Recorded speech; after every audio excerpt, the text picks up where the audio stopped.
Hi everyone. Today we continue with schema.org exploration, but this time we are going to practically put hands on code and sketch some real models.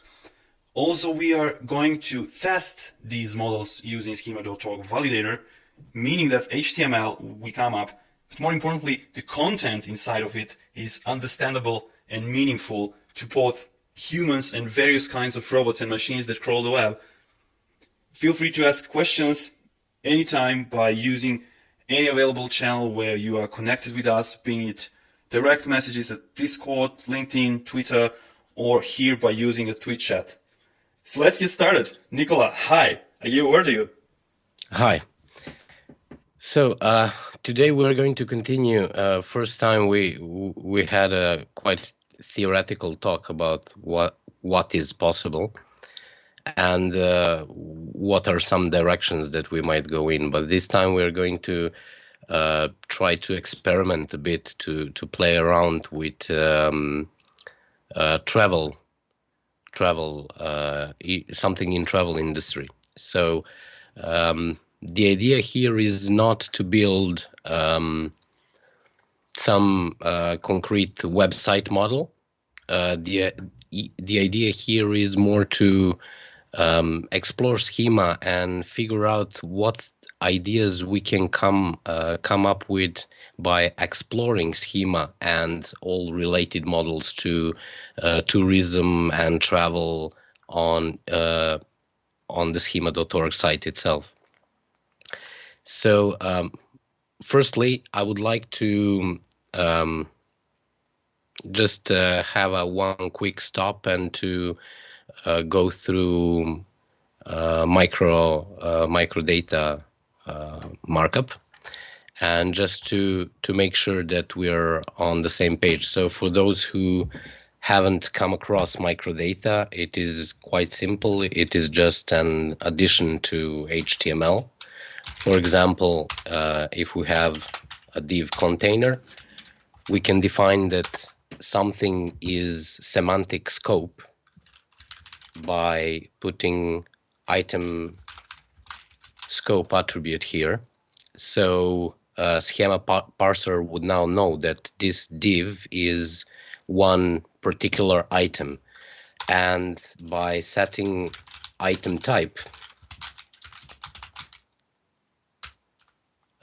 we can define which item it is. So we're going to do it by just putting HTTPS, so schema.org / for example person. So by doing this, now schema parser could recognize that this is an item, scoped item, and that definition can be found on schema.org / person URL. And if we add anything inside, for example, h1, we can say this here is item prop with a value of name. For example, let's say John Doe. So when we grab that and go here, what we get here in validator is that it got person as an item type, and so type is person, and it has a name of John Doe. So this is practically how microdata is implemented inside of HTML. There are other ways to do it. It is possible to work with schema via json-ld, but we are not going to go through this at this point.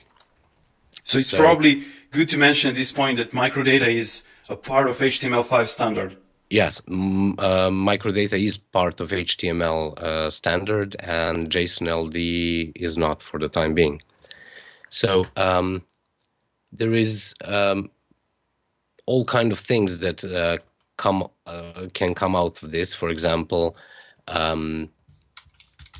we can nest specific items into additional items. So for example, if we do something like organization,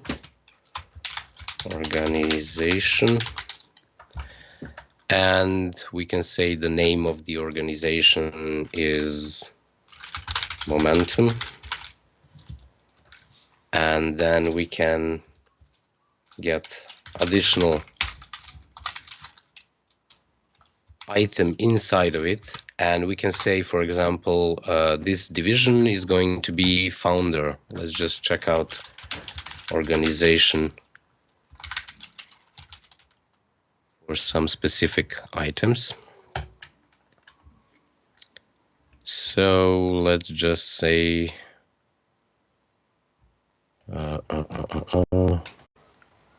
yeah, we can go with member. So we can see here that item prop member can accept either organization or person inside of it.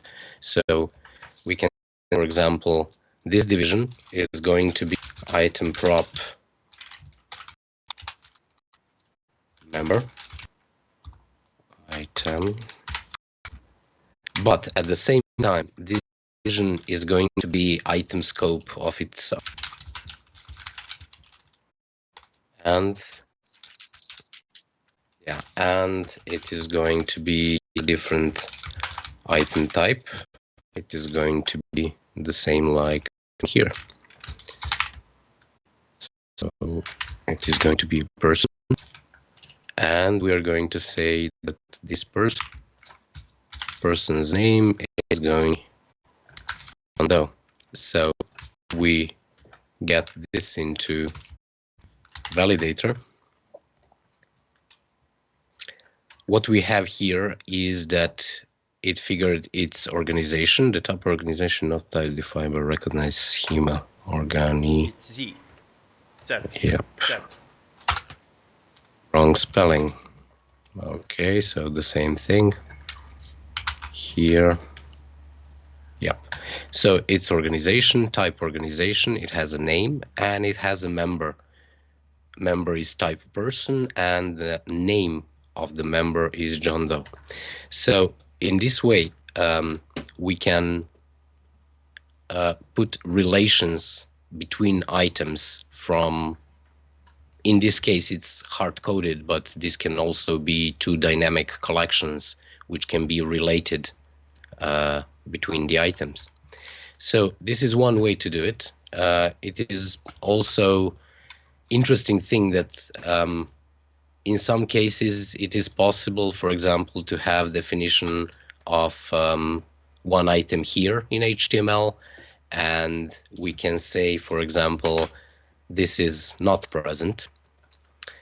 And if we take it like this and put it here, what we're going to get is two separate items, organization and person, which are not related between each other in any way. But if we say, for example, this item here is going to take is going to become item prop of name,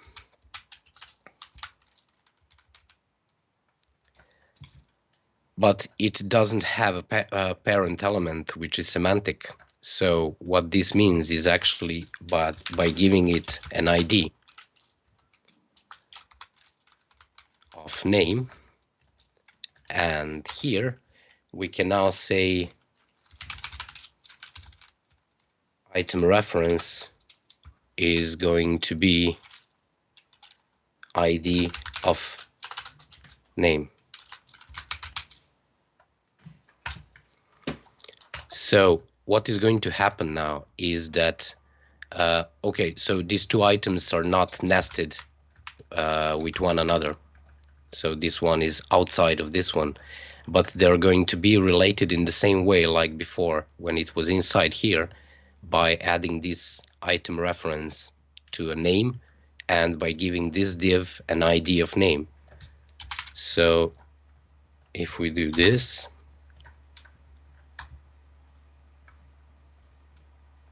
target property for the name, oh sorry, it's not name, it was member.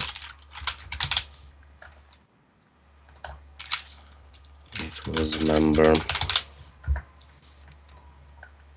Yeah. So we this way we also get the same extraction like with the markup before, but this time these two items are not limited to the HTML structure of nesting, so they can be separate in the HTML but still having that relation, only this time using item ref. So we can place different pieces of an item regardless of a document structure. Yeah, it allows items to be separated in different parts of HTML documents, so their structure is more loosely built. It doesn't expect always to be same HTML structure. So we have a mechanism to work with HTML layout in Yeah. space. Yeah, space. It's even easier to displace them. Yeah, when they are not connected in the nesting way in HTML. So that's the starting point for working with schema via microdata in HTML. That's more or less everything from the technical point of view. There are some additions, but nothing major. So this is how it can be done. So now we are going to start exploring something related with travel agency. So first, I had an idea of having some kind of task, like if I were in a web design agency, and then having a client and having step-by-step things that I would like to build, but that would actually limit exploration and limit schema where is the strongest. So what I came up with is, for example, if I had some task to build something for travel agency, I could figure out by myself the structure and what I want to do, and then show you how to do it using schema. But actually, this first part is much more interesting to take partition in and to see, because not a lot of people are talking about the way they really start process from the initial start. So let's just say we have something related to travel agency, and let's just say we firstly have to explore possibilities and models that we could use, not only the models that we expect that we are going to come across by I don't know, going out to the web and looking at the pages and websites that are already built and taking their models like an inspiration, but actually going from the other side. We don't have anything. We have a blank paper, blank canvas, and we're going to start from there. So, like we said, the first step is the biggest problem. Either we go out there and see what other people have done, and then we start copying or adopting or whatever, or we start from the blank, which is hardest, but also most rewarding if we came across that burden of whiteness. Let's just say that way. Yeah, yeah. So we do have some ideas that travel agency might have some offers, and that they have I don't know, some different kind of offers, some categories for offers, and we also know that there are things that should be covered, for example, like places, maybe some touristic attractions. So that's actually a good place to start. So this is actually how I would start a project on my own. If I were building a project for some kind of travel agency, I would first start exploring schema and check out what schema can offer me in that structured way. So let's say we have travel agency. That's a good starting point. So first things we can see, going back to the theoretical part, everything is a thing in schema, and then it inherits properties for organizations, for local business, for travel agency. It also has completely parallel way how it can be defined, which is going, instead of going via organization model, going via place model. This does have some differences. Basically, what it means is that it is possible to use both item props of organizations and item props of place when defining travel agency. So it gives a little bit more flexibility. Yeah, it inherits local business. I mean, when we see definition here, travel agency, and we can see here that first properties which are inherited are from local businesses. So basically, travel agency is just more specific definition, but on top of local business, it doesn't have any additional properties of its own. So basically, it's local business, and it comes from either organization or a place. So when we check that out, we are going to put it like this. So we have a travel agency. It is going to be item scope and item type. We can just copy that. And travel agency. So that's something we're going to, if we have a task of figuring out travel agency, so this is something which we're definitely going to have inside of our code. So what might be some item props that we might need? So currencies accepted. So that's something we can think of. We don't have to say it's necessarily something which we should include from the start here. Probably, I mean, the first thing would probably be a name, right, for an agency. And so if we say agency name, and we should probably have some kind of description for it.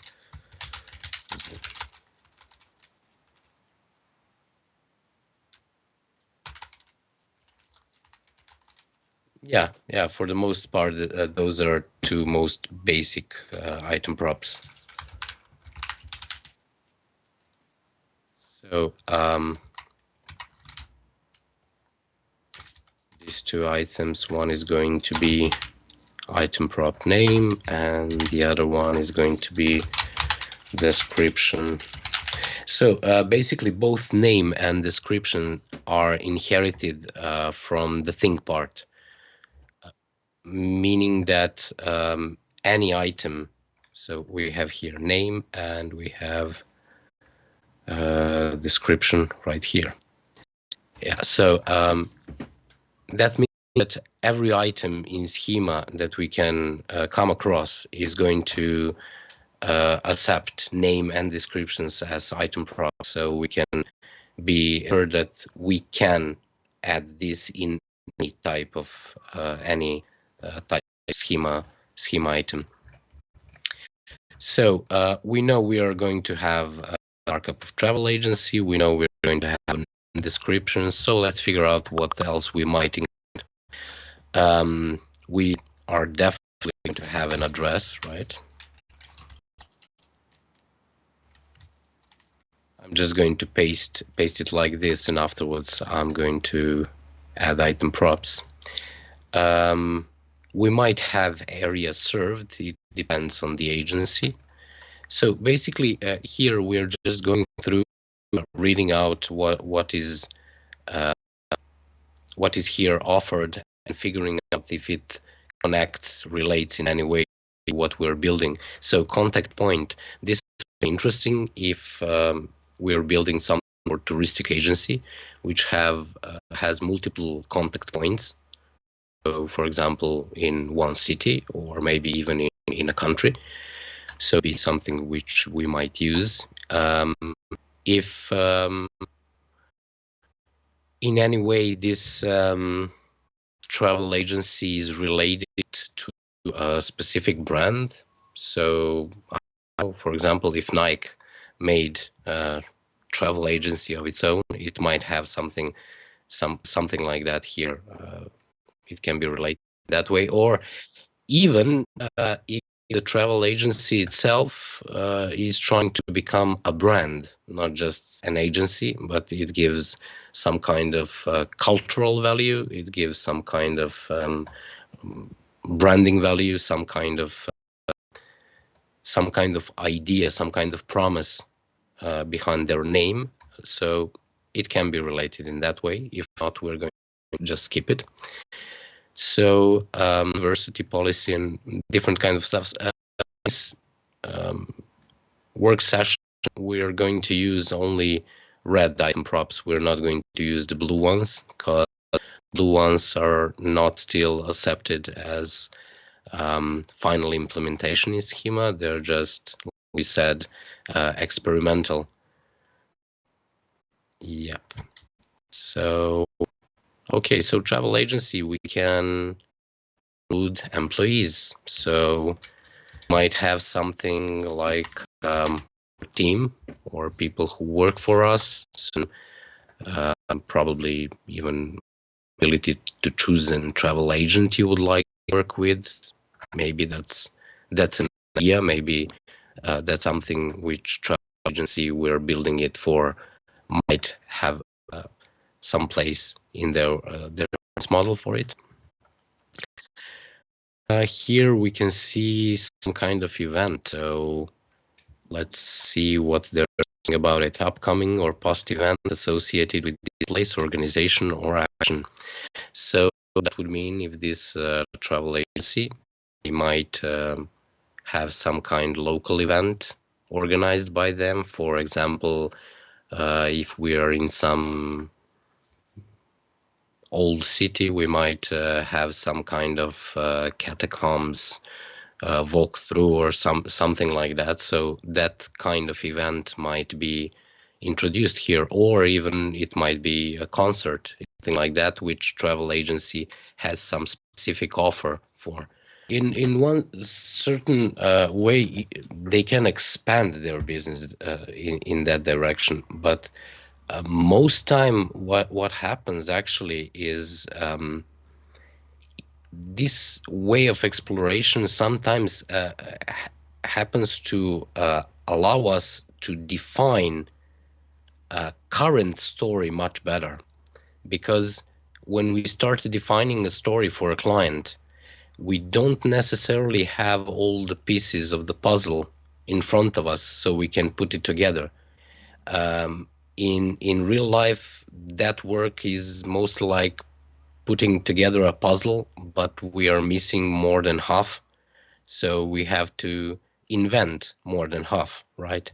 So what it means is we actually sometimes came across something like this and say, yeah, we do have from time to time some kind of event we're organizing. So maybe we should do it, maybe we should include it and put it inside our model so we can have it in a structured way, prepared when it happens. So that, because I don't know, maybe if we didn't do it that way, what we would end up with is probably, instead of having an event like an entity in the system, we might have blog post, which would be used to say, hey, we have an event, we have an offer for an event, for a concert, for, I don't know, some trip tour or whatever. So blog post could be used to define, for example, if we go to event and we go to specific one event, and we can go here and we can say, so it is subject of this piece of text. So this piece of text will explain a bit better what it is. So in that relation, we can use blog post for describing an event, but it is wider schema model. It is not the same as using blog post like event itself, because what we usually can see on the web is using blog post type for multiple, yeah, for different entities.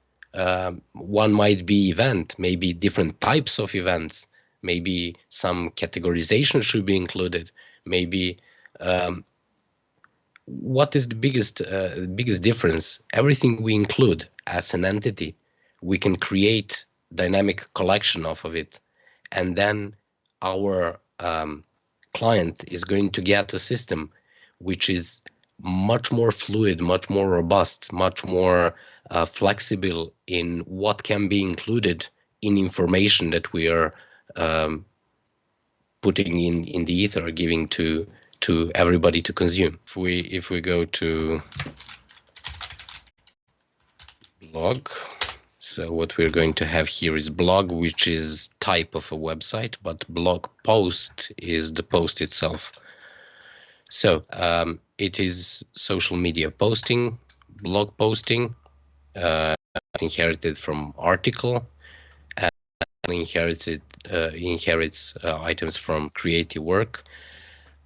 So what we're going to see here is, so social media post is not listed here in the table. Actually, sorry, posting is not listed, meaning that it doesn't have any item props which relates only to this, but it is defined as a specific item.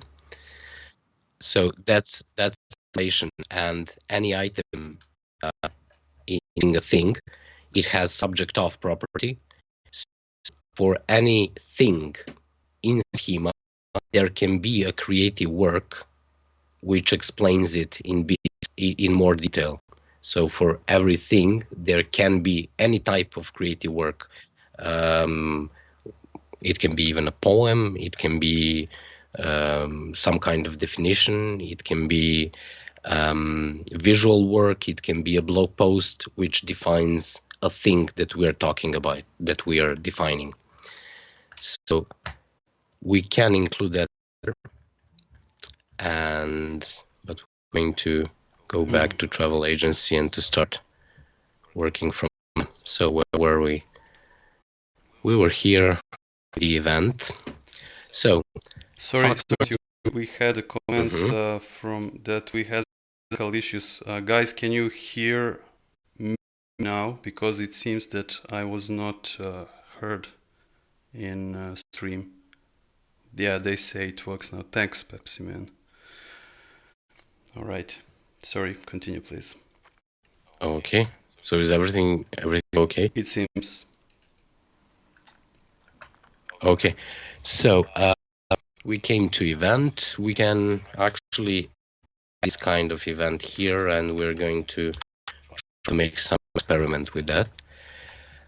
Founder, maybe founder depends if it's major information. For example, if agency exists for, I don't know, 200 years or 100 years or whatever.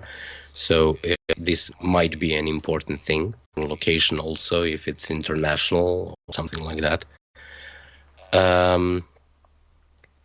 So has offag, and actually this is quite important property. So what this would allow us to include here in this model is to actually include different item type, which is offer catalog. What does it mean? It means that here we are now defining travel agency, which has some kind of offer, and we are giving you a catalog via this item prop.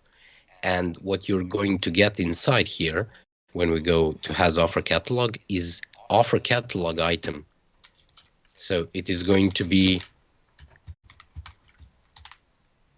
a different catalog inside, meaning that we can have multiple offer catalogs.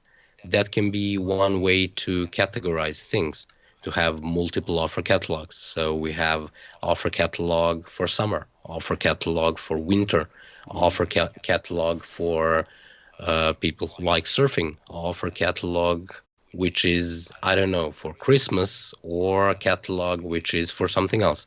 So we can have different kind of catalogs which can be contextualized in multiple ways, in practically any way we can figure it out, we can imagine.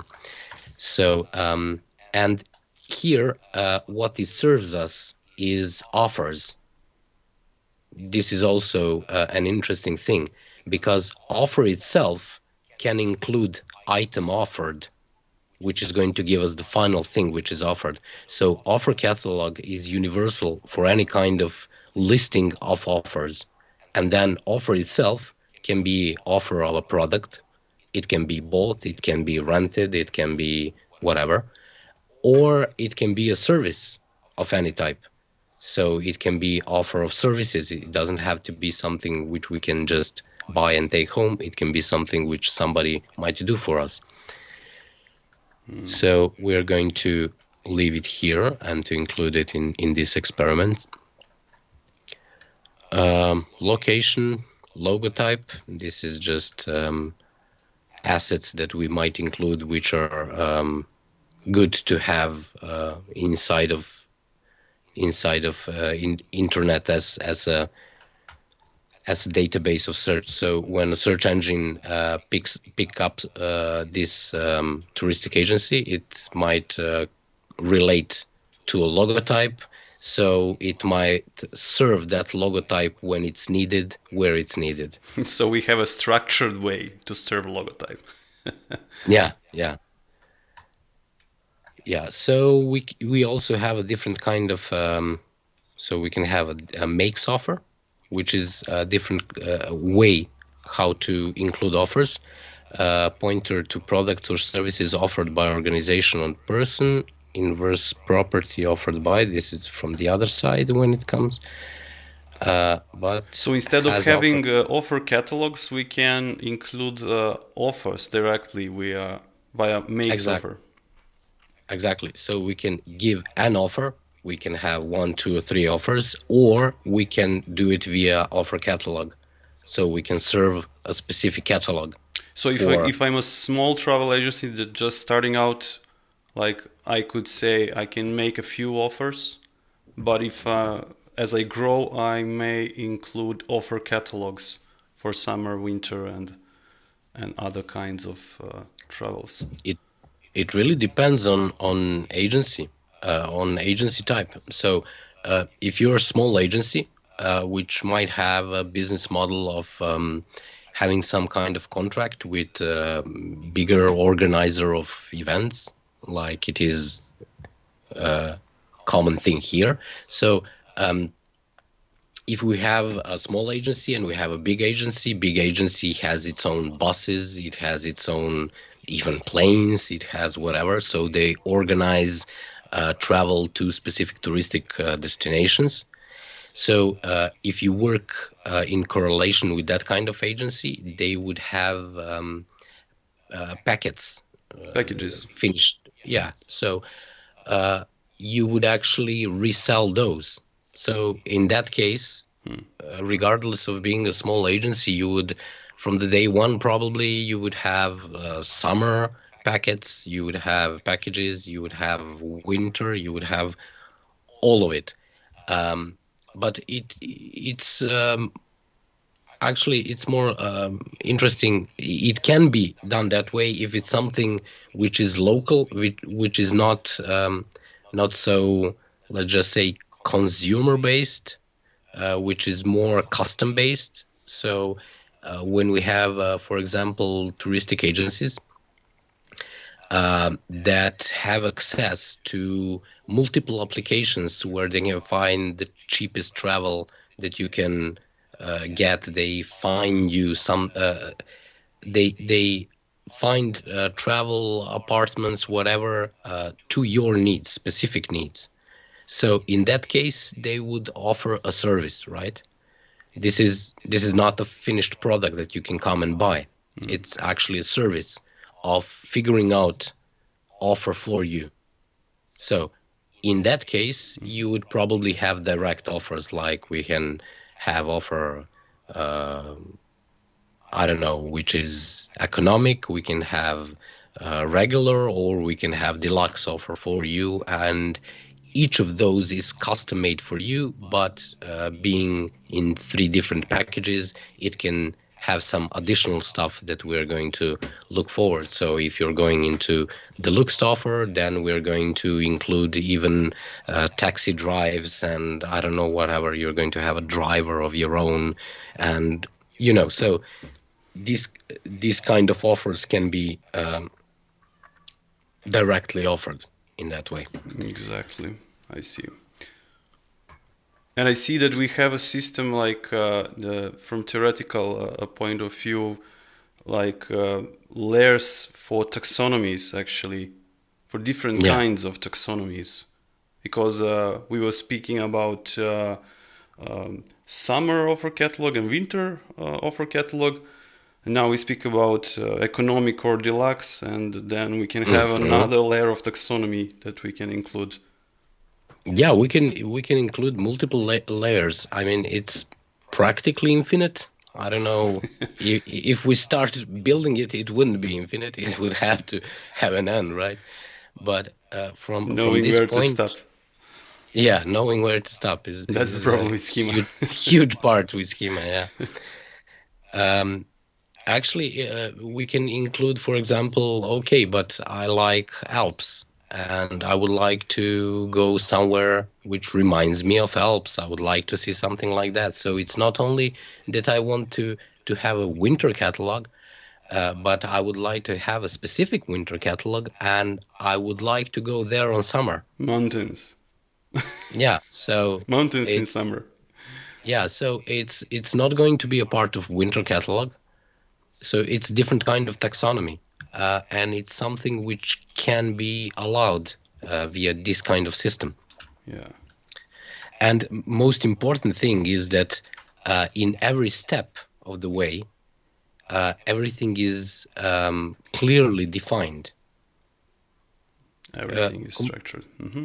Yeah, completely clearly defined, meaning that it is easier to build design systems when finishing up the website or the application, but it can also be much more easier for developing the environment and developing the system which is going to have all this information inside of itself. So not it from prototyping stages, it is defined in same detail that we would need for final development, right? So it's same resolution that it's needed for final development is actually thinked about from the initial stages, from the start itself. From the prototyping phase. Yeah. So let's just go through an parent organization, so it can be related in that way also. Owns, reviews, seeks, slogan, sponsor, sub-organizations, if there is one. And then going to place.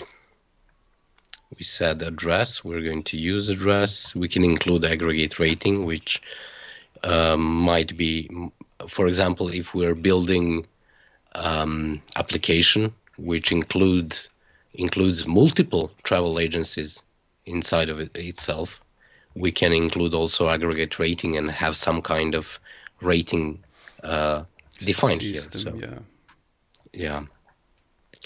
So we can say this travel agency is also contained in place or contains place. When we say contained in place, we can say it's contained in this part of town. We can say it's contained in this town or this country or this continent. Depends what is relation that we might want to use. Geo, a lot of geos. Has map, is accessible for free. So what also we might use is opening hours. Oh, that's useful, definitely. Every business should put opening hours specification online. Exactly. And we can have also special opening hours included. So special opening hours would be some kind of addition to regular ones. For example, if we're using it for Christmas time or New Year's time or any time of, for example, now during COVID problems. So we could have different kind of special opening hour specification included. And we're just going to, so we have image, name, potential action, same as. So we're not going to include any more of these. So let's see what we have here. We can have address. And let's include it.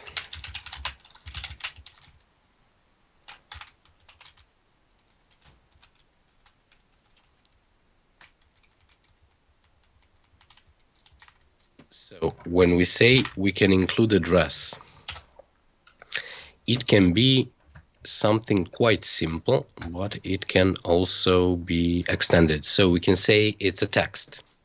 And if we just write a piece of text here, that is going to be used as an address. But we can also use more specific model for defining address, like a postal address, which would give us additional definitions. So we might say we are going to use address country, address locality, region, if it's applicable, PO box number, postal code, street address, and all the rest of the things. Also, area served might be included in that address because it's inherited from contact point.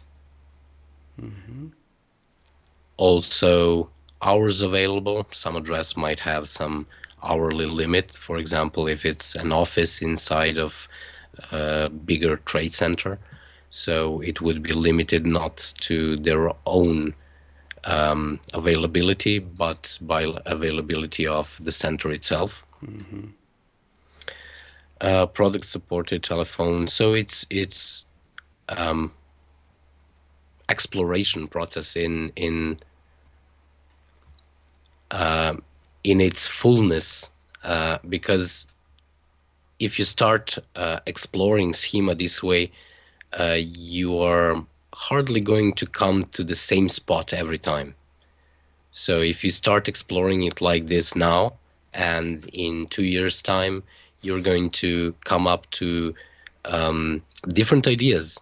So it's quite a robust framework. So it doesn't allow you to be non-creative.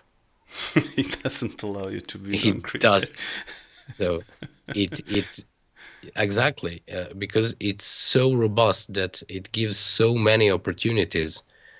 The only thing is if you decide you want to use it or not to use it. So that's the only limit if you're using it.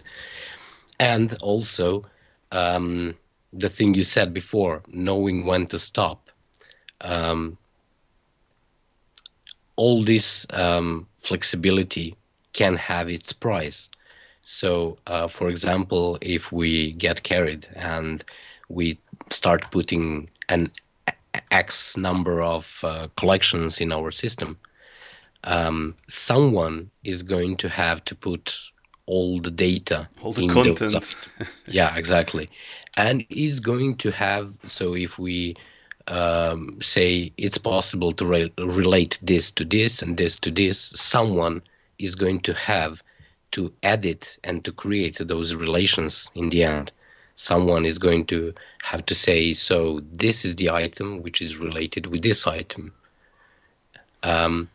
Meaning that if we get carried and we put too many collections, it can be too robust solution for a specific case. So we have touristic agency, which has, I don't know, 1 or 2 people, which are just, so they're a startup, they're just trying to figure out, or maybe they're not startup. I had a case of agency which had 2 or 3 employees, which existed for about 10 years. So it's not a startup anymore, but they're just small agency, and that's their model. So they worked custom things, and they didn't cooperate with bigger touristic brands which would give them packages. So they just built everything from scratch, right? And they were quite good at it because they had a huge database they had access to for, I don't know, some aeroflights, for plane tickets and stuff like that. So they could have some kind of how should I say, better prices than you would get from, I don't know, TripAdvisor, or going out to figure out tickets by yourself or something like that. So they would build you a custom offer, but they simply have more connections and more ways to get it cheaper, and sometimes even to get some offers which you couldn't other way come and get. For example, it's just for disassociation of touristic agencies, and it gives it some kind of luxury feel, right?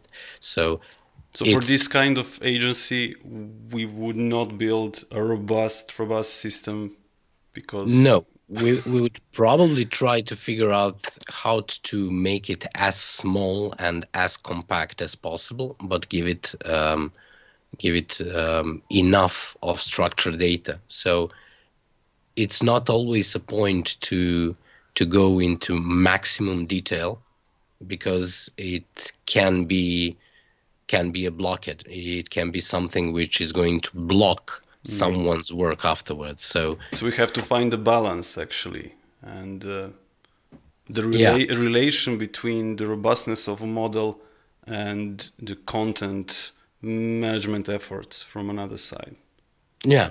So it's something that has to be measured as you go. So I mean, in some cases, it's even good to figure out schemas, to figure out some, I don't know, visual sketches, and then to talk to a client again, and then to start from there. So they're going to say, okay, this looks great. Yeah, but you have to know that probably you're going to have to upload this and this and this and this. Okay, I don't have resources for it, so we're going to limit it to some degree.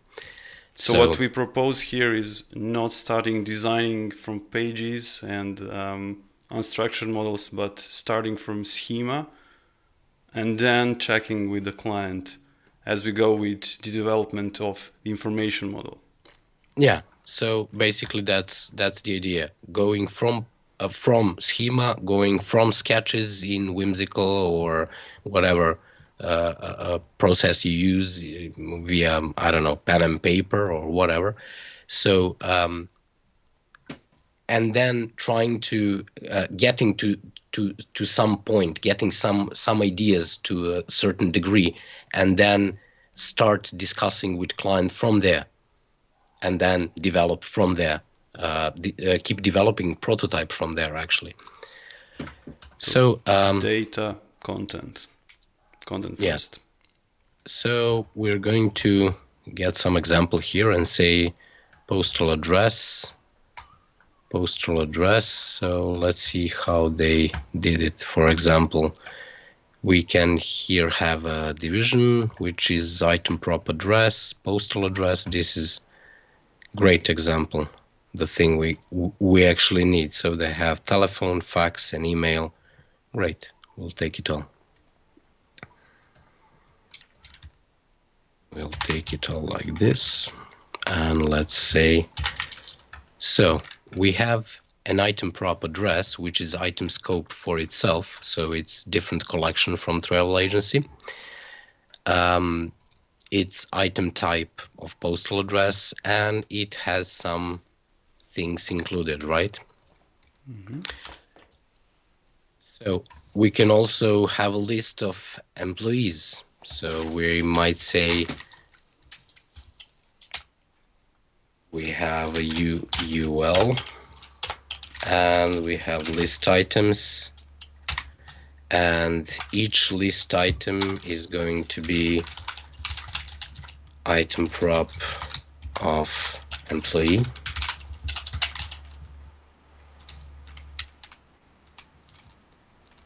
And inside here, we can actually have a person.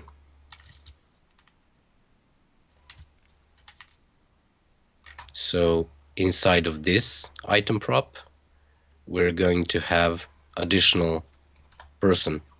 This employee is going to be a person, or we can even go further than that, and we're just going to clean this up from example before.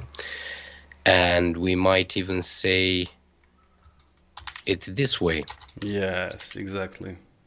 No div pollution, please. Don't use divs. But you don't have to. So in this way, we can say we can have multiple employees, right? So this is going to be Jane. Hello, Jane. Yep. And that would be this example. So let's check it out here in validator, what we might get.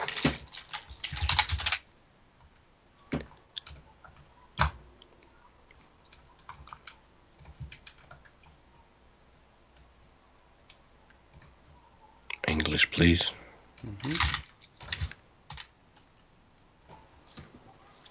So here we can see that actually we have more to the point. We have more resolution of data. We have travel agency, and we have its type, name, description, and address, which is type for itself of postal address and has item props here. And also this travel agency has employees which for the time being might have name, type and name, but also we can say, okay, we're going to extend what this list here is going to be. So we might check out person. And figure out in this specific case what we might need. So maybe we need contact point of some kind. So we can have a contact point for a person or organization, or we might have contact, just an email address. Just an email address, for example. So let's put it like that. I'm going to use span, but actually it could be a link also. Item prop. If it's link, it wouldn't be visible on the page. It wouldn't be rendered. No, I meant an anchor. Ah, you mean an anchor. Yeah. Anchor mail too. Yeah. So let's just say this is John Doe Gmail.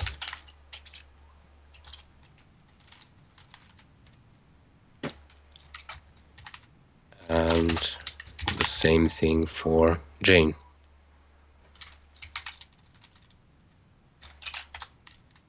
So if we did it this way,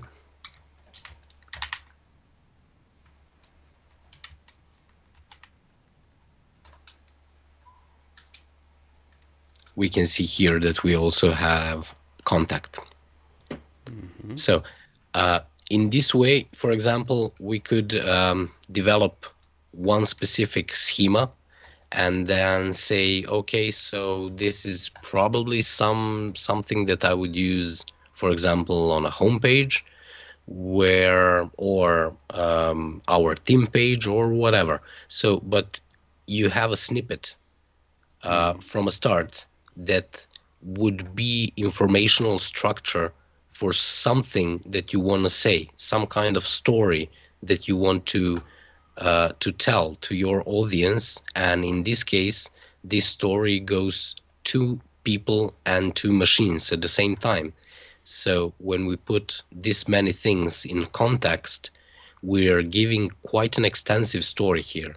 So we're going to go and explore it even further. So for example, let's check out what kind of event we might have. Item prop is going to be an event, and it is going to be an item scope and item type of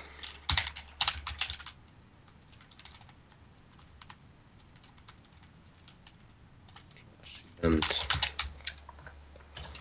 So let's check out the event.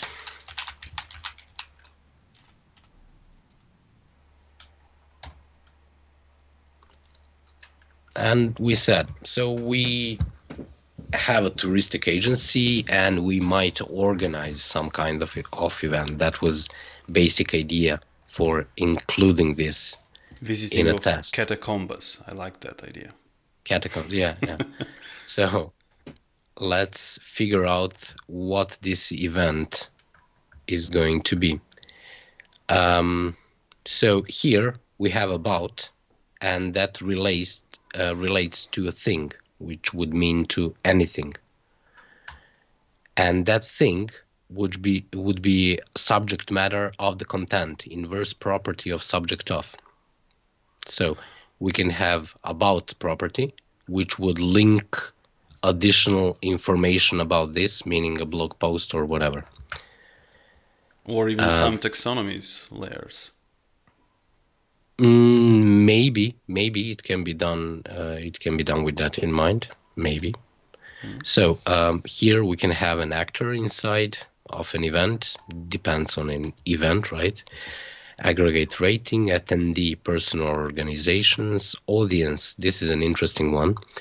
Audience for an event, we can save it is specific type of audience. And when we go to audience, we have audience type, for example, veterans, car owners, musicians, etc. So it is possible to say audience for this type of event is Catacomb families. lovers. Catacomb lovers, people with children, right? People with children. So, yeah. So it is possible to define exact audience. It is also possible to define the geographic area of some event. So this is actually quite interesting if catacombs are amazing, the really. case. Didn't know about this one. So the audience is available for event. Yeah, it's a huge thing. So let me just put some structure here. This is definitely going to be H2. This is perfect as we are making a semantic HTML right from the start. Yeah, so you experiment. For example, I might include some kind of title here. So in that case, that would be H2 and this would be H3, right? So to give it some kind of structure. So it is figuring out the structure of a document from the beginning. So that's a big thing to... So we have two layers of semantics. The structure of document, yeah, and also the semantic model defined through schema. Exactly. I don't know if I spelled it right. Catacombs. Who knows? Probably. Hopefully. Yeah, I'm good. So Paris catacombs. All right. Right. Paris catacombs. Yeah. So we have catacombs, which would be event name, item prop. Give us a name. And probably good thing to have would be a description. Item prop, description.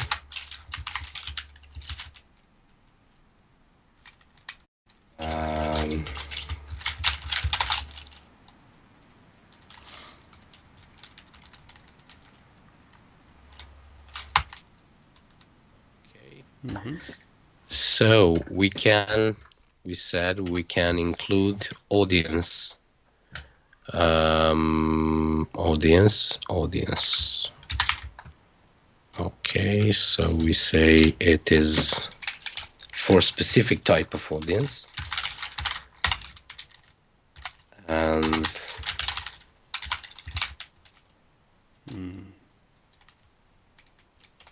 that audience would be what? Would be type of audience. Type of audience.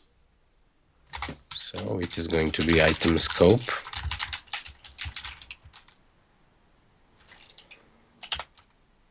And it is going to be an item type of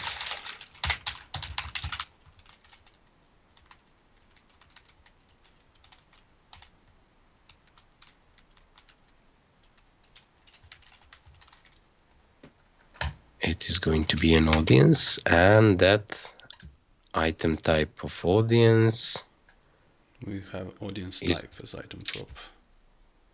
Exactly.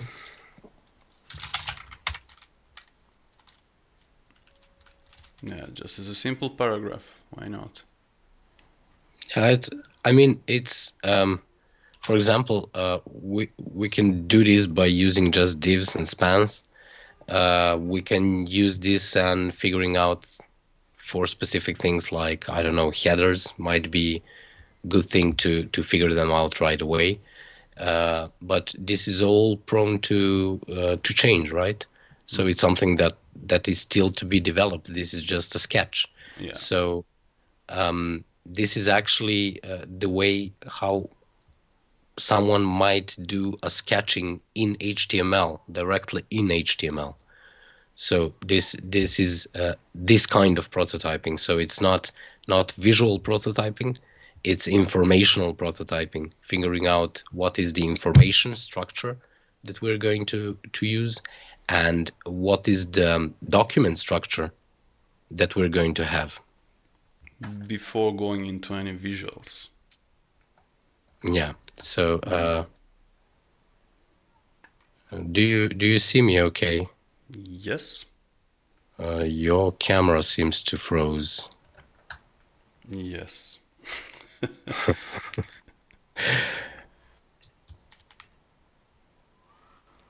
Okay.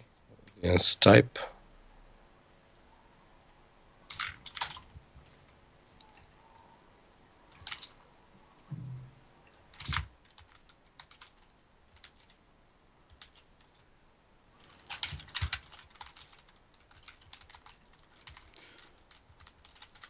I suppose you can hear me, but my camera is frozen definitely. I may try to do something with it. Guys on the chat says exactly that. That sound is working great, but that my camera is frozen.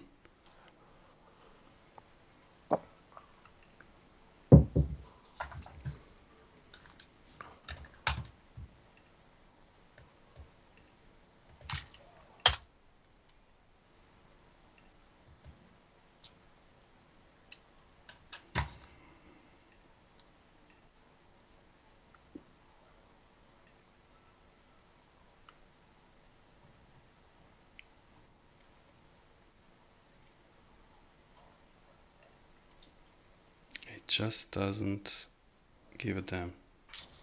Doesn't want to cooperate. Doesn't want to cooperate.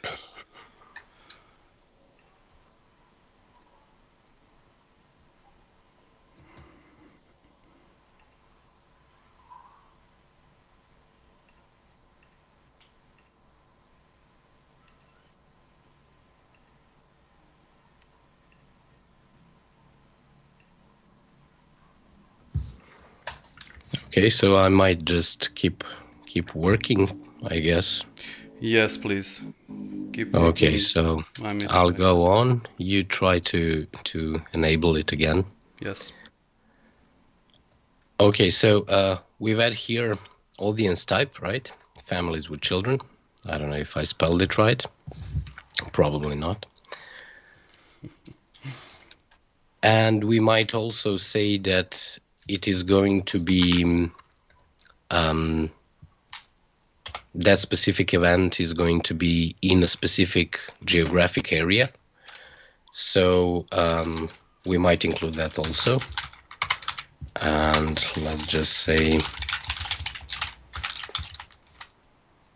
item prop of geographic area, which would also be a specific item type of administrative area. So it is also item scope. I'm going to copy to speed it up a bit. Mm-hmm.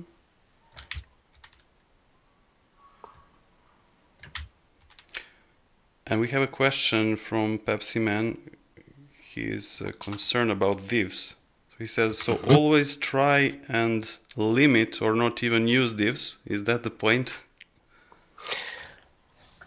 Well, I mean, there is div is non-semantic, talking from HTML point of view. So div is non-semantic division.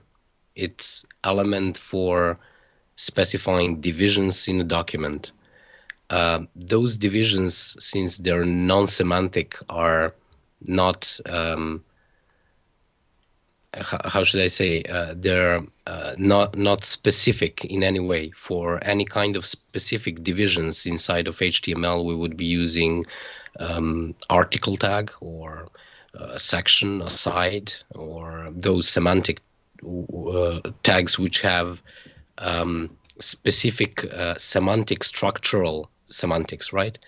So, but division themselves are mostly to be used for when they are needed as a hook or as a separator or as a box to put items in.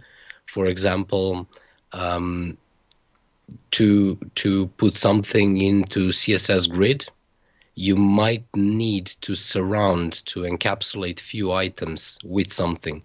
So in that case, you might need div to be used, but it is really a good practice to not to use divs inside of divs, inside of divs, inside of divs, just to add, for example,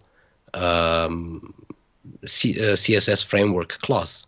For example, I have div, which gives me a row, and then inside of that I have a div which gives me a column, and then inside of that it's just a misuse of HTML tags. So it's not necessary. It's there because it's easier to put three divs one inside of another with different classes than to figure out how to write CSS properly and to fix that thing with just one div. So and also sometimes division is not the element to be used at all. Sometimes it's something like a UL. Actually, Andy Clark was a huge influence some 10 or more years ago when I was trying to figure out HTML and how semantics inside of HTML might work. And it was even more interesting. Now it would be interesting to listen to it again because at that time HTML5 was still not something defined, so semantic HTML elements didn't exist in that way. But anyhow, they argued at that specific time that everything inside of HTML should be structured regardless of how it is going to look inside of a web browser when CSS is applied. So the only thing they were saying it should be done is structuring document like document, so looking from the standpoint of document. So if something is a list, then it should be marked up via UL or OL, depending on what kind of list or definition list, rather than putting it inside of divs just for hooks for displaying. So I hope that suffice. So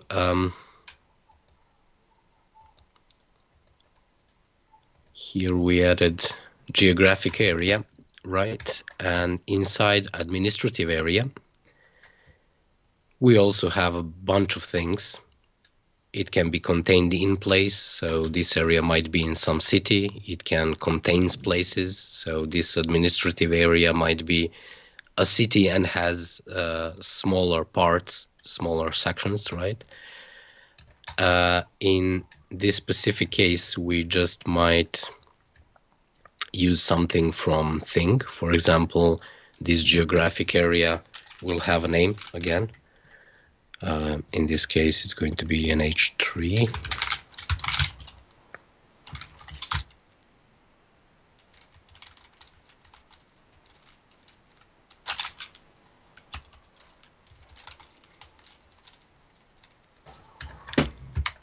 And it might have an address, right?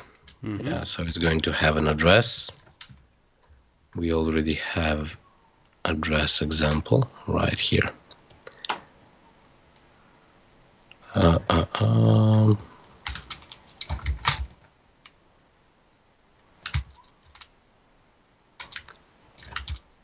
And we are just going to include it here. So this administrative area is not now going to have an H3, which is going to be an item prop for a name, and it is going to have an address. So if we put something like this now in schema parser,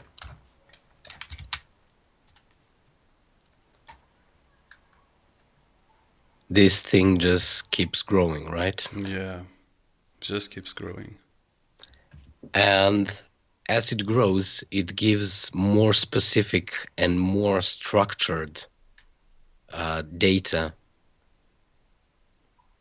than it could get by just parsing code from the website. So there is no possibility that Google crawler might get to a website which is not annotated via schema and figure out this many relations just by being extremely smart, right? So it's not something which is going to happen. This is exactly why schema was introduced in the first place, to give this kind of level of details and relations to a piece of content which is actually quite modest. So if we disregard all these item props and if we just think about data, this is something which could be also be put inside a simple paragraph of text, right? So it can be written out like a piece of text with probably emails like anchors, and that's it. So all of the other data here can be just a plain text, and no search engine would be able to figure out this much about it. I mean, probably not even half. So this is how it can be done, and this is what I'm looking for. So we have a few parts of schema also to be included here, and that's has offer catalog. Yeah, this is an interesting one. You want to experiment a bit with that one? Yeah, I'm going to sketch it up. So let's go back to administrative search too many searches. So let's go back to where we at, travel agency.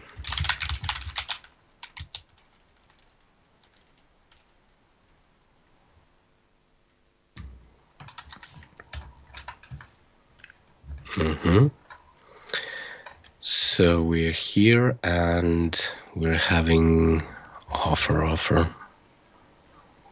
Where did you go?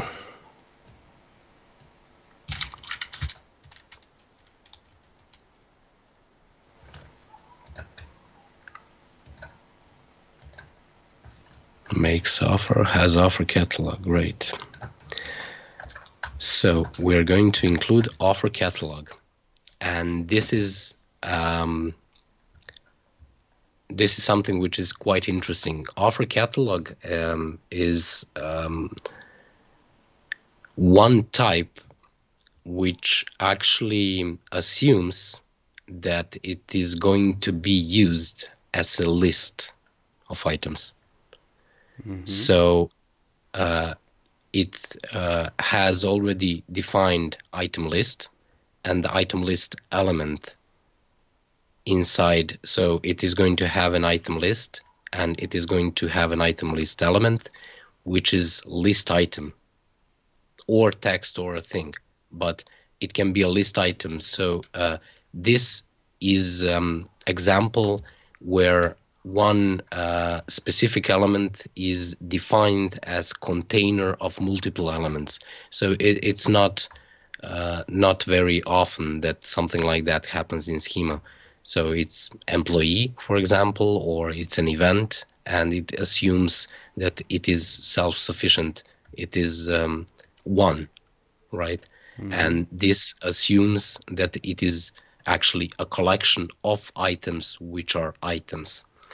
So yeah, as the offer catalog is item list actually itself. So here in Microdata example, we can have, so it has offer catalog, and it is offer catalog, and then it is on UL, right? And then inside of itself, it has list items, which are item list elements, which are also offer catalogs. And then meaning that this list item here, it is not closed, right? As much as I can see. Yeah. So this list item here is actually a specific catalog inside of catalog. So we have one catalog, and then in this example, we have additional catalog inside of it. And this catalog is house cleaning, and then the other catalog, one-time services, and then each catalog of these two catalogs have specific items inside of those. Right. So it seems like they have one main offer catalog that contains other catalogs, kind of sections of catalogs. Let's just see what their example is going to parse here. So we have an offer catalog, which is type of catalog, right? And we have item list element, and that specific element here is is type of offer catalog also, and it's named house cleaning. And inside of that, we have more of item list elements, and it is also offer catalog, and that has a type of offer. So this is one offer. So we finally come to offer. Yeah, and now we have item, which is offered, and it has final type. So this would be the final type. This would be the service. Yeah. So one thing which is interesting is that neither product or service have item property of price. No price for products or services. Yeah. So meaning that having an item, which is a product, we don't necessarily attach price to it. It can be just a product, just a definition of a product and just a preview of product. Yeah, exactly. So in order to, for example, Apple website, when you go to check out MacBook Air, it is going to give you name of computer, it's going to give you images of computer, it's going to give you different kind of descriptions and all kind of technical stuff, but it is not going to give you a price. Why? Because they do not sell it on that website.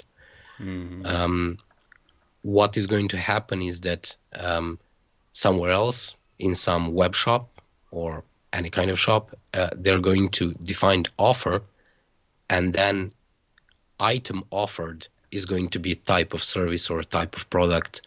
And then for this specific offer, which is regular offer, for example, offer will have a price.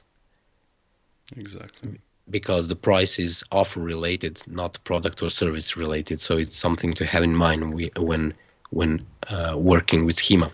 And yeah, item can be offered by some price. Yeah. And like we've mentioned before, it can be at the same place. You might have multiple offers for the same item, depending whether you are, I don't know, you have their loyalty card or not, or maybe some kind of coupon. Or even geographic factors. For example, MacBook Pro would not cost the same in Deutsch and Switzerland, or I don't know. Yeah, exactly. In Germany, in Switzerland, so it's the same language, but it might not be the same price. It might be even the same shop, but the delivery cost might differ. Yeah. So it's all related to offer. So here, what we're going to do is to say, okay, so we are going to, again, this may be a div. It might be also a UL. It depends on what we are doing. So let's say it's UL, and we're going to say item prop is going to be has offer catalog. Okay, and that offer catalog, let's just see, item prop has offer catalog. It's going to be item scope and item type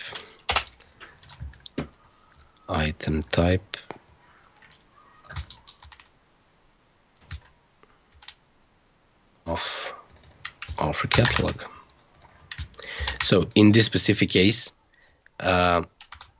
we're not going to do this nesting thing with multiple offers, but we're just going to say this is offer catalog, and it is going to be named, let's just see, it's H2, H3, H2, I don't know, doesn't matter at the moment.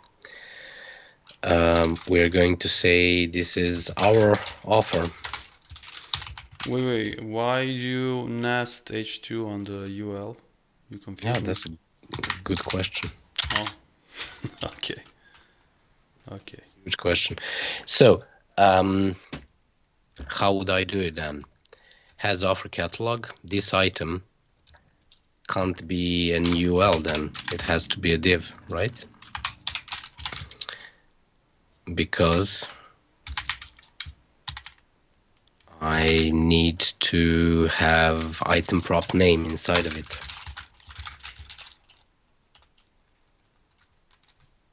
Oh yeah. Because this offer catalog has to have a name. Yeah, that's our main offer. Exactly. So we are going to have item list element. And we have here breadcrumb list, item list element. So this is an example with breadcrumb list. It also has list items. So I'm going to just use this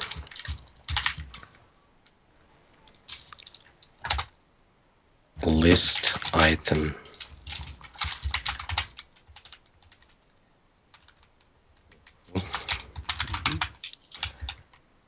Okay, so in order for this HTML to work, we're going to need a UL.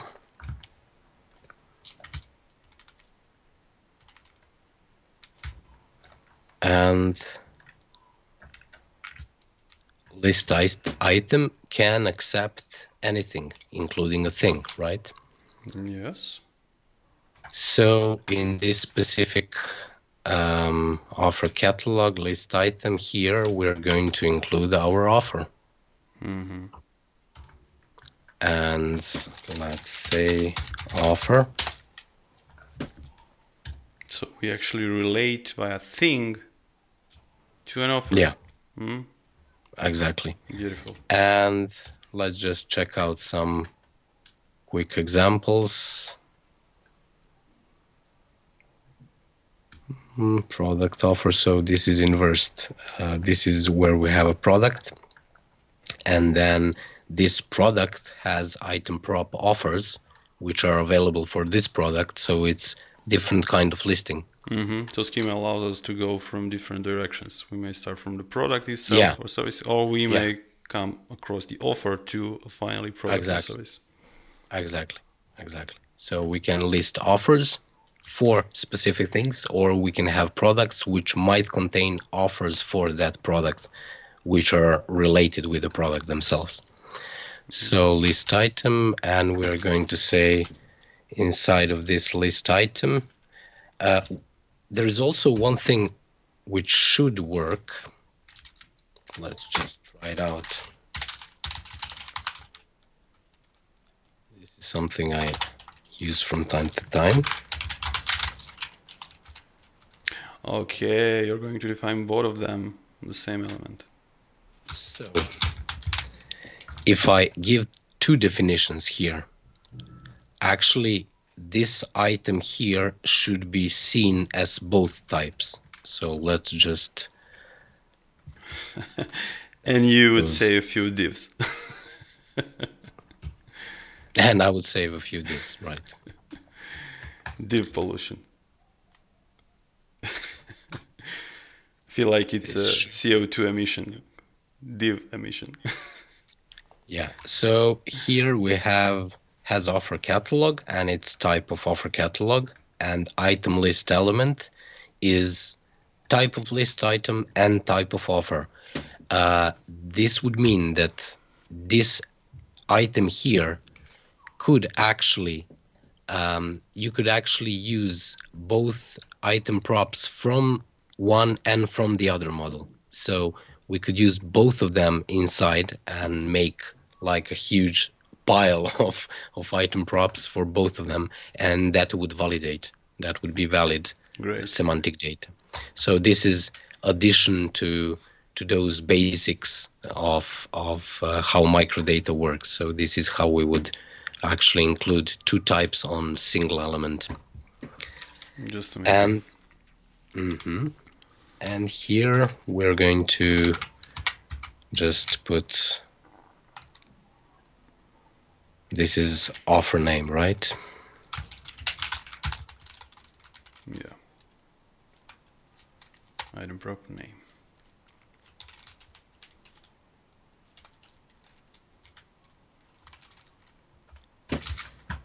So this is how it, how we might build one specific semantic image. So this structure gives us a possibility to do a few things. So if we just say this thing here,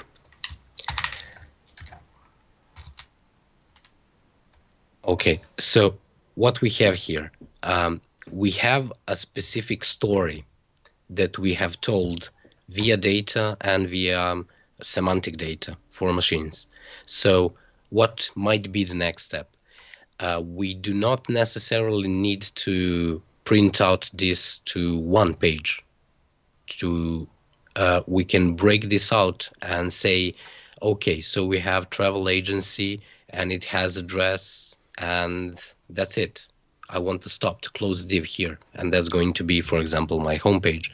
And then on our team, I'm going to say, okay, so this is div, which is travel agency, and we have list of employees, which are persons. Our so team that page. might be, yeah, that can be a different page.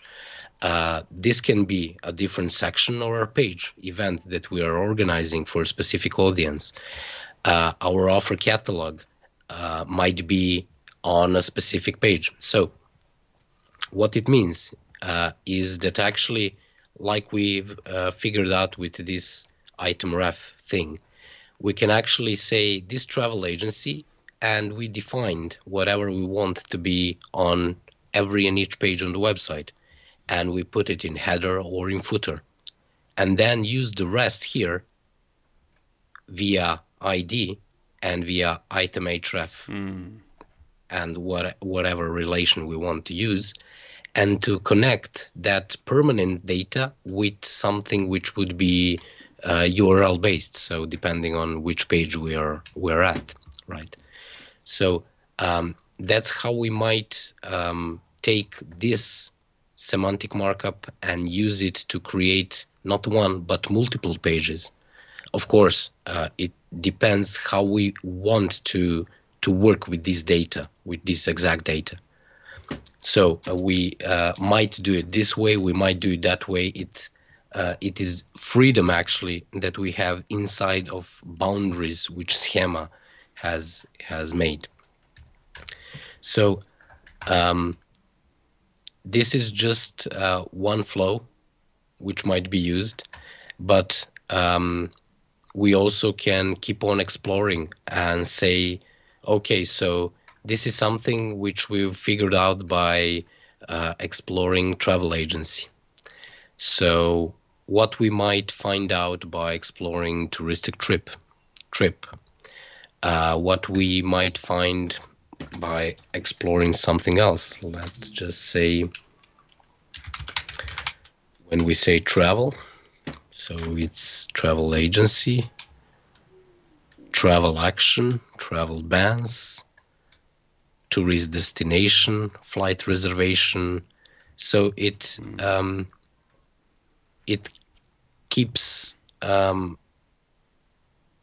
the ideas structured, and we can still come back anytime and expand our model from there. So and that is something which is great, because not many systems gives us a possibility to come back to developing structure 2 or 3, 5 months, 2 years, 5 years after, and have that possibility to extend dynamic model in practically any imaginable way. Because we can go anywhere. We can go, let's try trip. So we have trip, arrival time, departure time. That's something which we can include in our offers. So item offered may be a service which includes a trip. So and it goes on and on and on. I'm having let me a check creative out. Burst. Imagine so potential scenarios, how we might lead a conversation with the client, how might lead the creativity for particular business model. So so far, what we have figured here, let's just try to extract it and to have it maybe. Yeah, let's just try it this way. So we have definition for a travel agency. We have a definition for a postal address. So probably this data here would be static. Also, this travel agency data would be static in most cases, except if we are building a website or application where we will have multiple travel agencies, like directory, shown, right? Directory of travel agencies. Yeah, something like that. So this would all be probably static information, but we also have something which might be dynamic information. For example, persons, people who are employees, in role of employees. Of course, that doesn't necessarily have to be a dynamic thing. It can also be a static, depending on how much people actually do work and how often do they change, or if people or their data is changed often. So in those cases, that would be a good thing to be dynamic. Some kind of events most definitely would be dynamic information. Yeah. let's just put it like this. And that event, we said it was, it has name of catacombs, it has some descriptions, we defined audience, and we stopped there. But actually, we can go much further with event. We didn't define start date, end date, so duration, door time, end date. Also, it is possible to see if there are performers on that specific event, and performers can be organizations or person, like an entity. Also, event may have sub-events or super events, so this gives us hooks for creating more robust, some event viewer, or I don't know, some bigger festival which has, for example, multiple stages. And then you have a different start time for each of those sub-events inside of one super event, right? Right.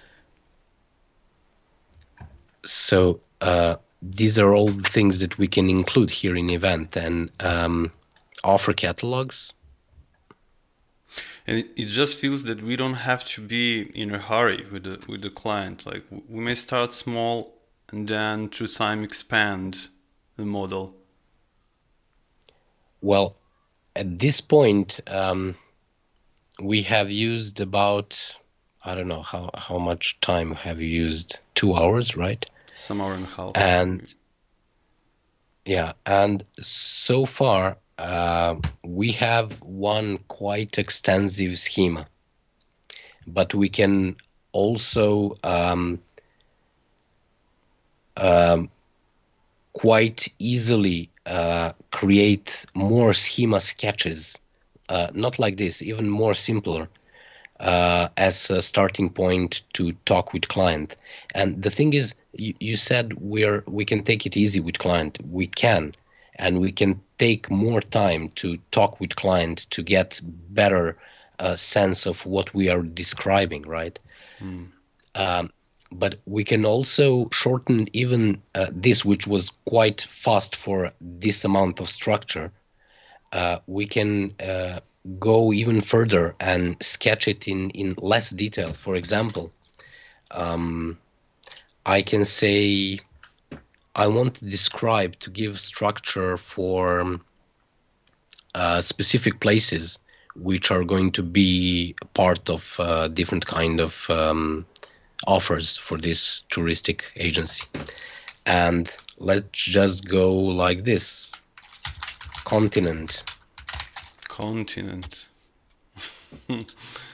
So where do you go? We have a continent. Okay. Yeah, there you go. That's far away. So let's say it's a continent. It's great. We can say we have a country, right? Right. So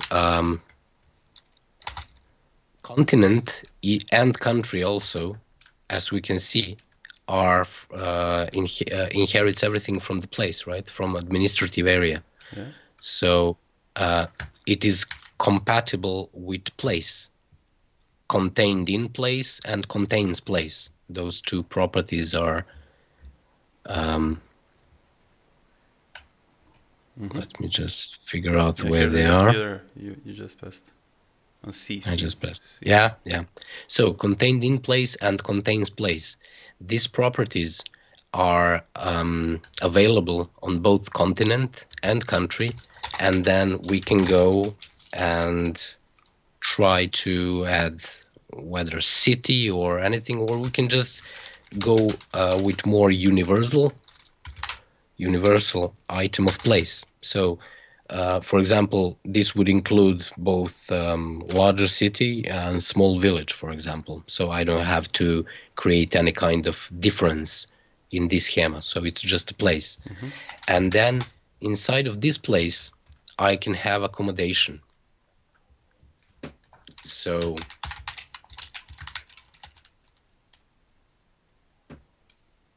have accommodation. So let's figure out what accommodation is. And accommodation is thing, place, accommodation. So it's still a place, right? Yeah. So you may use contained in place itself. Contained in place. So this is contained in this, and this is contained in this, and this is contained in this, or vice versa. This contains this contains this, and so on. So this accommodation can also have multiple rooms, for example, or multiple studios, or let's see, more specific types of accommodation might be apartment, camping pitch, house, room, suite, right? This is amazing. Yeah, so we can go from continent to accommodation. But we could, so this is something that could also show on one specific page on the project, but we can also show it on a series of pages.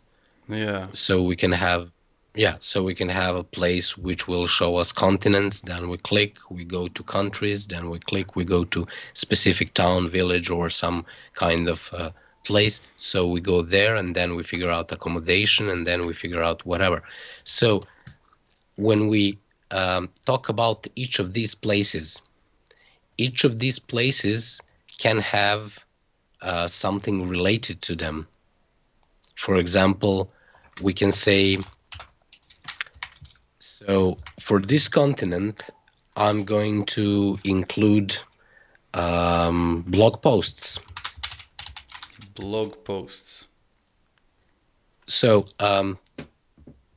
all my let's put myself in a place of travel agency. So I say I offer all my clients, if they like writing blog posts or whatever, they can, or video blogs, they could post their experience of that continent or any story that might have about continent, country, or specific place, or even specific accommodation. So for each of these, I might say in this business model, I would like to relate this with each of these. Yeah, you can go even that route. Yeah, so that's one possibility, right?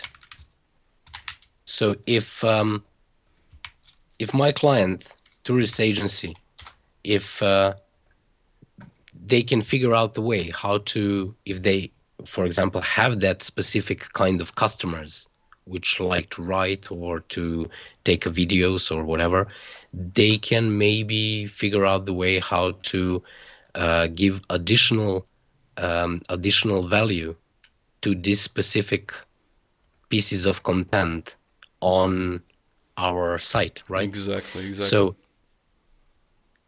So this also gives another prism, another layer, how we might try to extract our data. So in this example above, we used everything from the point of view of travel agency. So we have a travel agency which is located somewhere and some people work in it. And this is our offer catalog. And by the way, this is one event we're organizing at the moment. You might be interested. But on the other part of our website application, we can say, okay, so this is a list of continents and these are blog posts, some interesting content that you might like to read about those things. And inside of these things, continent, country, place, we can also say, okay, but for this place, there are also related offers. So, offers, right? So we can say, great, for place, you can read about it, or you can check out offers. These offers are going to include product, services, or accommodation, or whatever. So this might be additional point of view. This might be additional story that you might want to tell your customers. Or we can try to figure out different way. Let's say trip. And let's say tourist trip. So we can have trip, tourist trip, bus trip, train trip, boat trip. Something can be part of a trip, so it's boat trip. So we might have, for example, offers like cruising. exactly. So okay, it's blue. We said we're not going to use it, but in this specific example, we might talk about it. So okay, we're just going to go for trip. It's red one, right? So we can have arrival time, departure time. We can have offers, depending of different conditions that might relate to those offers. Like we said, one might be regular, one might be for kids, one might be for, I don't know, loyal customers or whatever. So we can, just by exploring these kind of things, we can make these kind of stories. And we can talk about those stories to a client. We can talk about these stories with developers, designers, with creative teams, and we can figure out what of these stories might be used to better explain what our clients needs to be explained, what his or her business model actually demands to be explained right. So like we explained before, it's not always one-on-one. Sometimes we might have two different kind of tourist agencies. So like we said, one might be a tourist agency which is related with bigger agencies and they're selling their packages. So it's one kind of business model. And on the other hand, we might have something which is more customer caring, more to the point, to specific single customer needs, right? So in that case, it's going to be a different kind of business model. And in both cases, for example, we might use this story and say in both those touristic agencies, this type of touristic agencies, it's okay for someone to come and to check out continents and to check out countries and places, to figure out if there are blog posts or offers or even offer catalogs for something of these. Even offer catalogs, yeah. Yeah, so we can put it like that and say, okay, this part of the app or website is going to be the same for both type. But when we start listing accommodation and offers, we're not going to do the same thing. Because if we have packages, we're going to have a specific number and we're going to have specific offers, and it's going to be that list, right? So it's going to be, I don't know, 500 offers which are going to be presented on the website. But if we have a custom service, so I come to touristic agency and I say, I have this and this and these needs. I'm going to London and I would like to go to a specific conference, and I would need to, I don't know, visit this and this and this museum because there are some events happening there and I even might take part of it. So I might need some additional accommodation in those parts of town for those dates. So if somebody is building that kind of let's just say experience for me, in that case, it's not something which I can figure out and present them on a website in advance, right? I would probably try to tell them a different kind of story. So I wouldn't go and list a list of accommodations with the rooms. I might say this is not complete offer. I'm not going to show you a complete offer because it would be too many possibilities, and I don't know if I have a possibility to take different kind of prices for airplane tickets. It's something that changes daily, so it's not something that I can write down and put it on website and that's it, because the price is not always the same. So if I'm that kind of let's say tourist agency which sells experience, in that case, I would try to put that story into schema markup and to say, these are places where people go most often, or these are places that people talked most about or have written best about or whatever, and you can check them out, but we can actually give you anything you might want. So it's a different kind of website that they would get at the end, different kind of application that would get Absolutely. they would get at the end.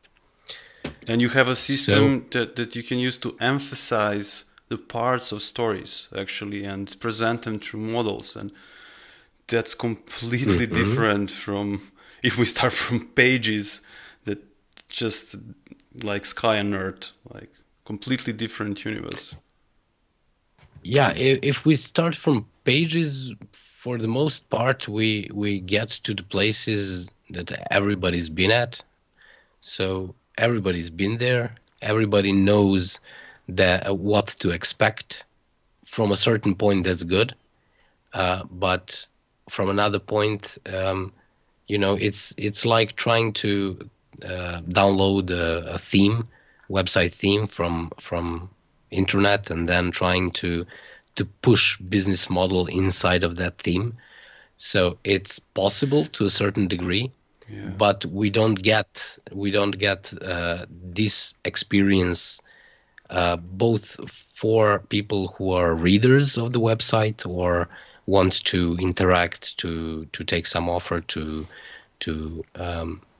do anything, or at the other hand, we have just some people who come to a website and they try to figure out what is all about, because it's just pushed into a theme which looks like a travel agency website, but it doesn't do the job that it should do for a specific website or actually business model, right?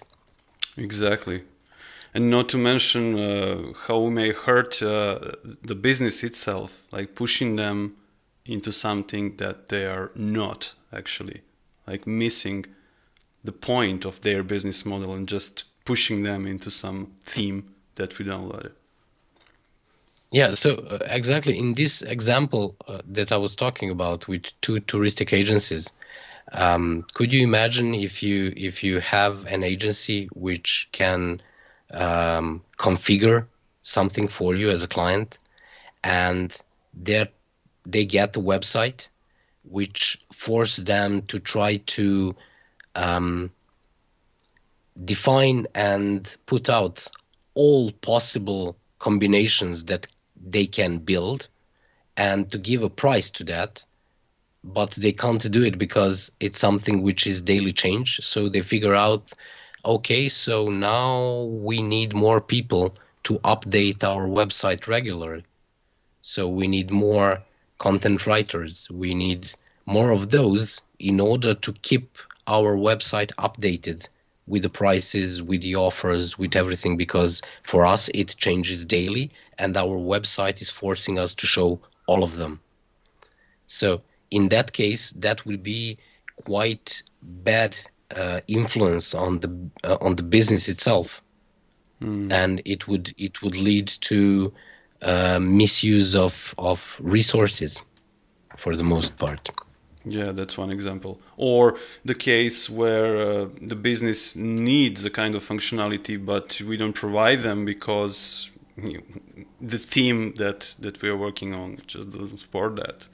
Like that might become disastrous for the business itself, because they don't get the value from the website.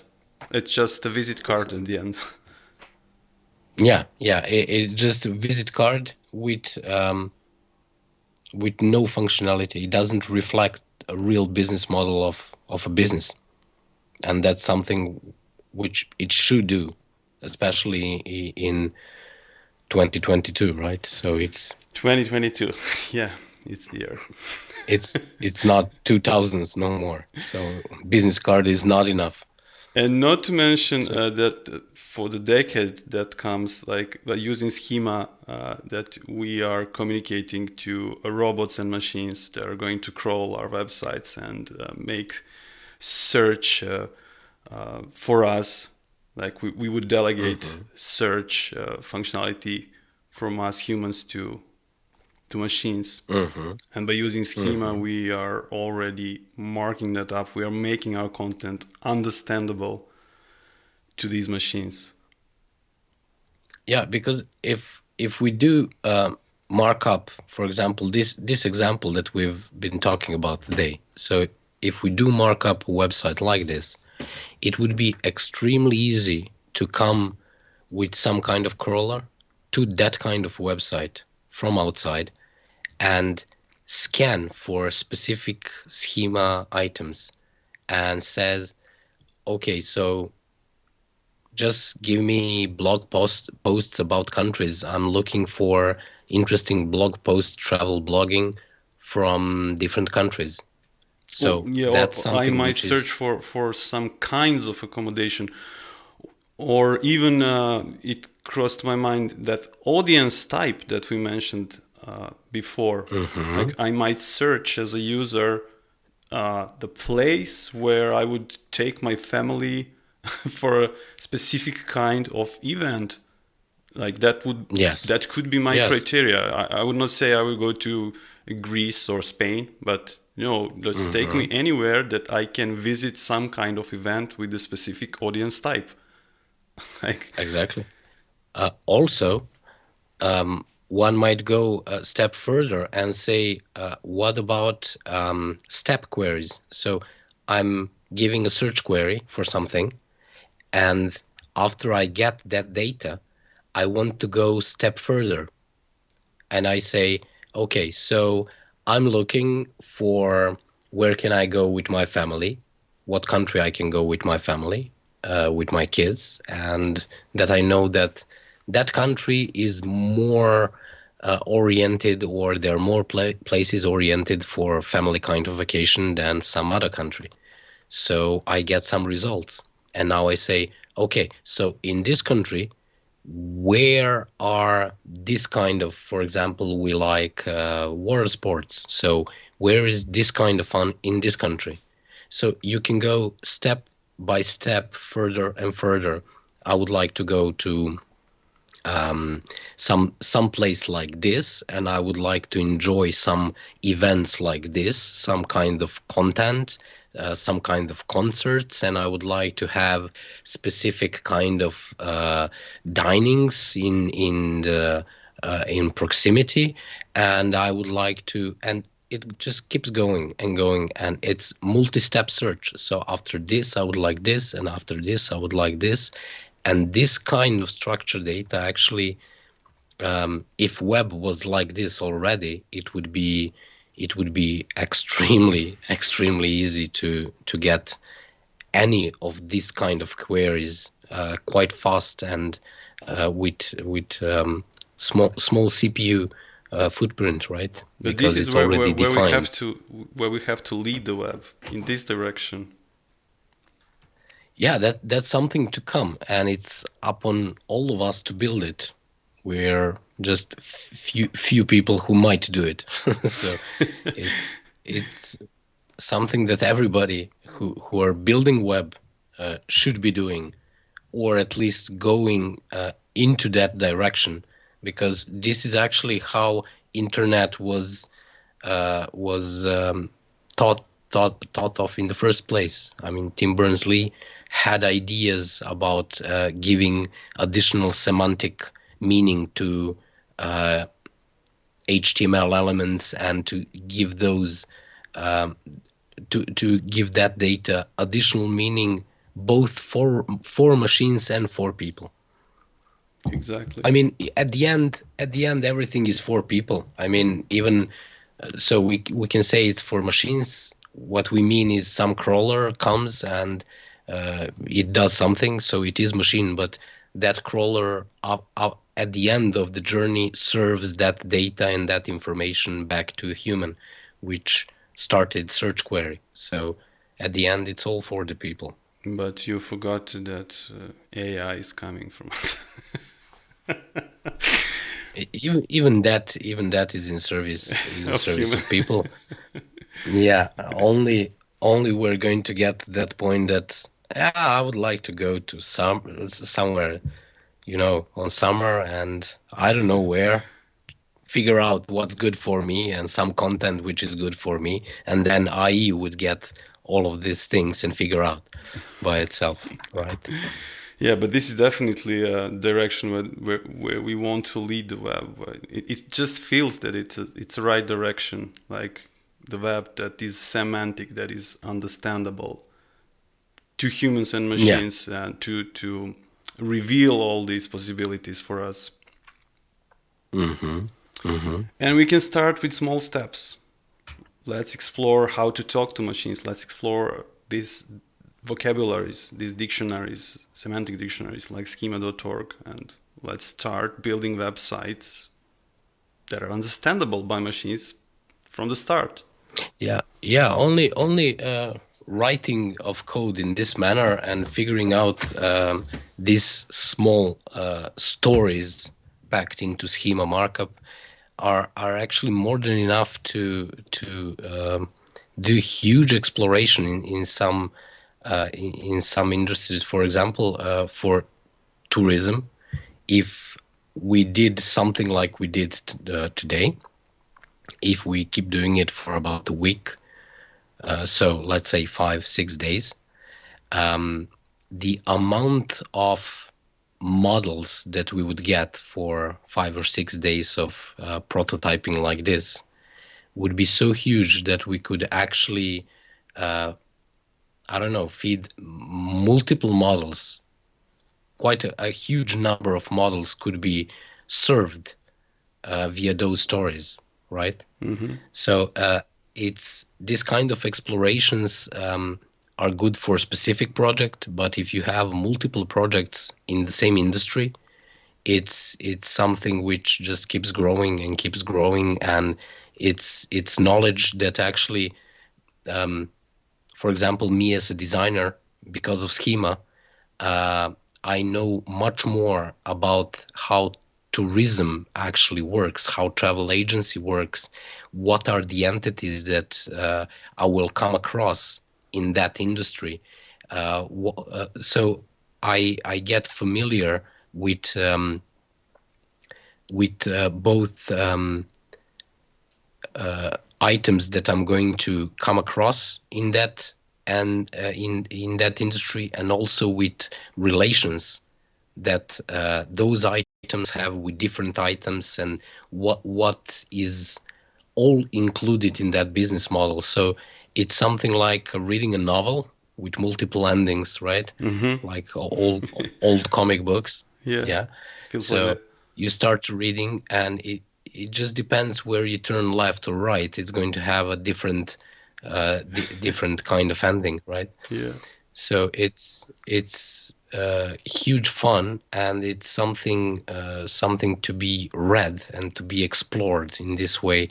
So we both at the same time we can learn and give additional value to our clients, and we also learn a lot about of different industries that we can come across.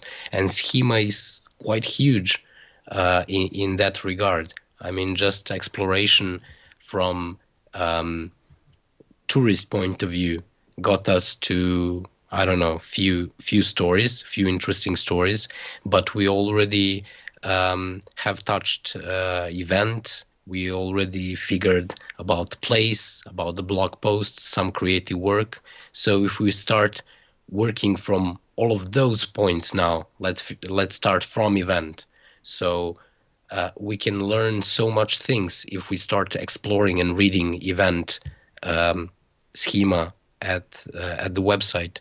For example, we can figure out the relations between super event and sub event, and even that sub event might have its own sub event, and even super event might be part of some I don't know, super event which became a brand. So, We switched to completely different industry now, to event organizing. exactly. And that's something which I didn't learn by organizing events, which would be which would be quite regular way to learn about those things. It's actually, I learned it through Schema, right? So that's our possibility as informational designers to dive into information and figure out information without the need to go and to really start exploring industry in its fullness, because it's so time consuming when you don't know where to start, right? Where to start, yeah. And Schema is just you can feel it as a framework and in the same time as a tool that helps you do design kind of work. Exactly.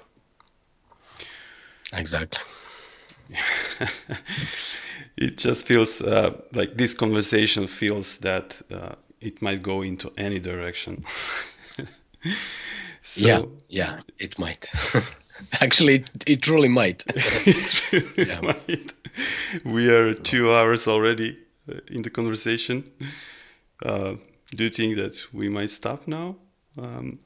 Yeah, we can take a break, and next time we could probably try to build something in some environment which would give us some real HTML prototype with some dynamic collections and some dynamic relations and some CMS included and something like that. Some of this and some of that in some environment. Okay. Okay. Yeah. Right. But that sounds good. So we are going to get more specific and build something. Yeah. Okay. Build something. Build something. Good plan. Build something. Build something. Sounds like a plan. Okay. No Headphones said, thanks for the stream. I think it'd be good to cover actions, right? Actions. Yeah. Actions are great part of Schema. Yeah. It's definitely going to be something that we should cover. Yeah. Actions are completely separate layer in Schema actually that provides functionalities and yeah. Perfect. One more comment. Most schema types are static data, but actions seem to hint interactable functionality like search, etc. Exactly. Yeah. Okay, guys, thanks everyone for being here with us, for your comments. It was extremely impressive for me to see all of this. Please get in touch via direct messages also, and just say what would you like, how we can expand from here. Like, what would you like to hear about more? And let's have a fun.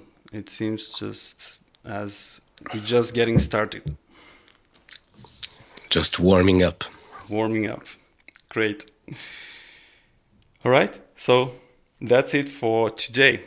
See you next time. Thank you, Nicola. Thank you. Bye, people. Bye.